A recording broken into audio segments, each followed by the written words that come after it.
I think he had 17 in the first quarter, if I'm not mistaken. And, he hit some big-time shots down the stretch. Obviously, the three to tie it at 111, but the full court, the dunk and transition. I've been knowing RJ for quite a while now. I was in Toronto during the summertime. I think he was a high school junior or senior, and it was called to my agent, Rich. Well, he wasn't my agent at the time, but that there was a kid in Toronto that is possibly next. But I was going to the gym to get some work in, and they called Rich and asked could he join, and I was like, absolutely. So I've been knowing him for quite a while, and I followed him, throughout those last few years of high school, and obviously off to Duke, and now as a Knicks. So, he's young, so he's going to have, you're going to have your, bumps and bruises throughout your course of your career. While you're young, you're figuring out the game, you're figuring out the speed, you're figuring out the tempo and things of that nature. But, I think he's handled it extremely well, especially, it's a different light and a different heat when you play for the Knicks. And I think he's handled it extremely well. Great game by RJ, man. RJ was in his bag, though. You know what I'm saying? I'm not going to dwell on all the negatives tonight. Yeah, it was a lot of negatives, but my guy Broadway Barrett unleashed the footwork on these guys tonight. Put Brody in the blender. Had somebody else hit the spin move. AD. Oh, my goodness. The three-pointer was laced. 4-10 from downtown.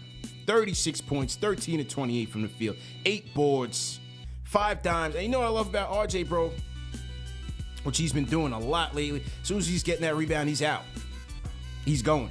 RJ in transition, I've been saying it for the last 3 years. That's his game. And that's how we get him going. That's how we get him comfortable. That's how we get him in a rhythm. And he looked great in the first half. And I just loved how him and Julius were playing off of each other in the first half. Julius gets the block shot, sprints down the lane. RJ gets it in the post, gets it to Julius back, lays it in.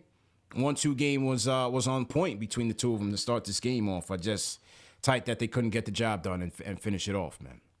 Yeah, that was a great point, because I was gonna say that right after you in the sense that RJ seems to, and it's funny because he's not he's not an ultra fast player, but he seems to be engaged and enjoy playing the fast paced game. He likes to go out and run. He likes to, move fast and be in a high tempo environment. So, when you look at surrounding him and putting him in the best position to succeed moving forward, the Knicks have to really take a look at this, because you want to maximize what you have here. Yeah. We spend a lot of time talking about who let's go get Spider. Let's go get everybody else. That's a conversation for down the road.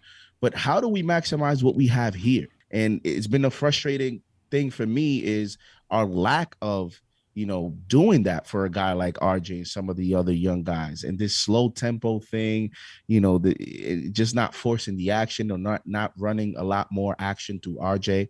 And that's why I've always thought that, like the Fournier thing, even when he plays well, give him credit. I give him credit when he plays well, but long-term speaking, he's just not a fit with a lot of these guys. You see it. Like when Fournier's struggling from the perimeter, you see the liability on defense, which in close games means a lot. We have to look at RJ and then everyone else. What can we do to continue to get these performances? And I hate that when he has a performance like this, here comes the next game and RJ standing on the corner. Yeah.